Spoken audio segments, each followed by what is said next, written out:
दिक्कत और परेशानी जो शुरू हो रही है वो जो इश्यूज बताए जा रहे हैं उसमें बच्चा पैदा ना हो तो इस बीवी को मेंटेन करते हुए उसे दूसरी शादी करने का राइट है। साहब मेरा वो तो धार्मिक अधिकार है और यदि हटाया गया तो ये होगा वो होगा। वो पारसी जो अपनी जमीन से मिट गए वो अगर फल फूल रहे हैं किसी देश में तो सिर्फ भारत है।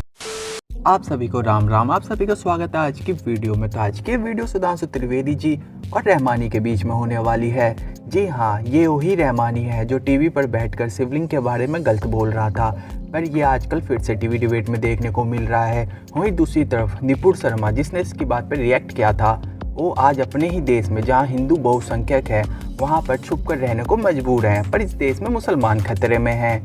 खैर, आज की ये चर्चा हो रही थी यूसीसी पर, जिस पर सुधांशु त्रिवेदी जी ने इस रहमानी को क्या बोला आप खुद देखिए इस डिबेट में। दिक्कत और परेशानी जो शुरू हो रही है वो जो इश्यूज बताए जा रहे हैं उसमें पहला इशू है बहु विवाह को लेकर के, जो 4 शादियां की जा सकती हैं। लोग कह रहे हैं ये हमारा अधिकार है, आप इसको क्यों हटा रहे हैं। मैं आ रहा हूं आपके पास, मैं आऊंगा, हो गया, मैं आऊंगा। नवल जी देखिए, आप मुझे पूछने दीजिए पहले, मैं फिर उसके बाद आप इसके पक्ष में या विरोध में, ये खत्म होना चाहिए नहीं होना चाहिए।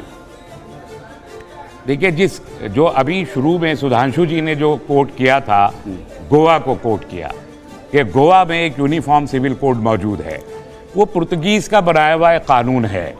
1962 में जब गोवा भारत के साथ शरीक हुआ तो हमने उस लॉ को एज इट इज अडॉप्ट किया।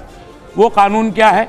उस कानून में बहुविवाह के बारे में ये लिखा है कि एक हिंदू पुरुष को शादी के बाद अगर 25 साल लड़की की उम्र तक बच्चा पैदा ना हो तो इस बीवी को मेंटेन करते हुए उसे दूसरी शादी करने का राइट है।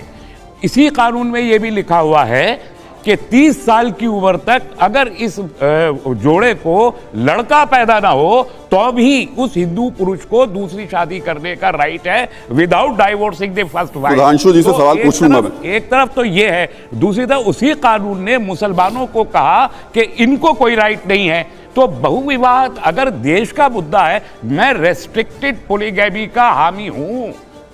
रेस्ट्रिक्टेड ऐसा नहीं है कि हर आदमी उठे और ये रेस्ट्रिक्टेड क्या होता है? नहीं उसका ये रेस्पेक्टेड पॉलीगैमी क्या होता है? तो कि रिस्ट्रिक्टेड मामला में बहुविवाह के समर्थक हैं, एक से अधिक बीवी समर्थक हैं। कोर्ट के नाम पर क्या ये हिंदुत्व का एजेंडा है? Uniform civil code. आप बहुविवाह के समर्थक हैं, इसका मतलब आप भारतीय जनता पार्टी और जनसंघ के मैनिफेस्टो के अलावा इस देश के किसी पॉलिटिकल पार्टी के मैनिफेस्टो। रहमानी साहब, आप ये साफ तौर पर कह रहे हैं कि आप बहुविवाह के समर्थक हैं, यानी कि अगर यूसीसी में बहुविवाह हटाया जाता है तो आप रेस्ट्रिक्टेड।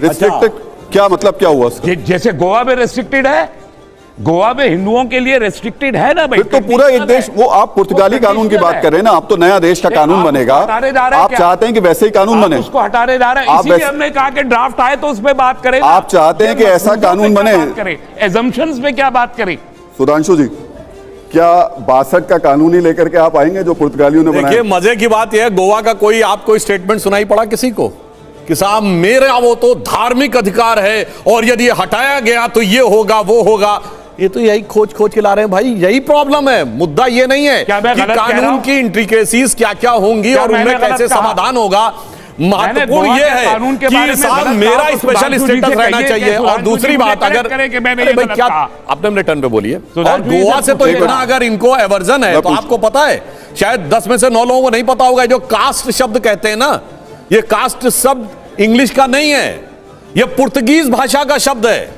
कास्टा, उससे कास्ट बना है, जिसका जमीन आसमान का अंतर है। उस संदर्भ में जो भारत में प्रयोग होता दूसरा, क्योंकि सबसे पहले भारत में आने वाले, हमें गुलाम बनाने वाले यूरोपीय पुर्तगीज थे, जो गोवा से लेके पौंडीचेरी और केरल तक गए थे। वहां से आयातित विचारधारा है। यही प्रॉब्लम है कि स्वतंत्रता के 75 वर्ष के बाद भी कोई गोवा का कानून को लेकर कह रहा सब ऐसा, जबकि वहां कोई गोवा वाला नहीं बोल रहा है। तो कोई गोवा की जो पुर्तगीज शब्दावली को लेकर बोल रहा है। और मैं एक बात और कह दूं, अभी बात इन्होंने बड़ा अच्छा बोला था कि ये देश मल्टीकल्चरल है।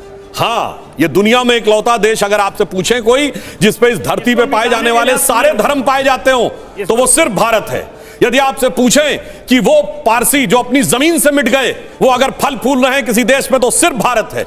यदि वो कोई एक देश जहां पर कि यहूदियों के साथ कोई अत्याचार नहीं हुआ तो वो सिर्फ भारत है। और बताऊं, अगर कोई एक देश जहां इस्लाम के सारे फिरके पाए जाते हैं तो वो कोई मुस्लिम देश नहीं है, वो सिर्फ भारत है।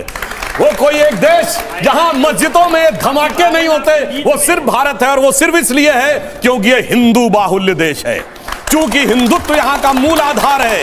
इसीलिए मैं कहना चाहता हूं, अटल जी की जो कविता थी ना, मैंने छाती का रक्त पिला पाले विदेश के क्षुधित लाल, मुझको मानव में भेद नहीं मेरा अंतस्थल उर विशाल, मेरे वैभव से शोभित है परकियों का वह राज मुकुट, कल इन चरणों में झुक जाए फिर वह किरीट तो क्या विस्मय, हिंदू तन मन हिंदू जीवन रग रग हिंदू मेरा परिचय। हमारी ये उदारता थी, उस उदारता को ये सांप्रदायिकता सिद्ध करने में लगे हुए हैं, इस बात का हमें बड़ा अफसोस है।